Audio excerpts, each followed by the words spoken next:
paggawa ng alkansya mula sa kawayan. Una, paghanda ng kawayan.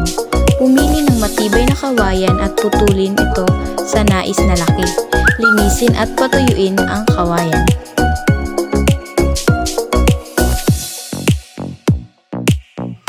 Pangalawa, paggupit.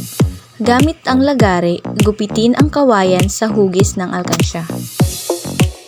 Pangatlo, pagbabarena. Mag-drill ng butas sa tuktok ng alkansya para sa paglalagay ng pera.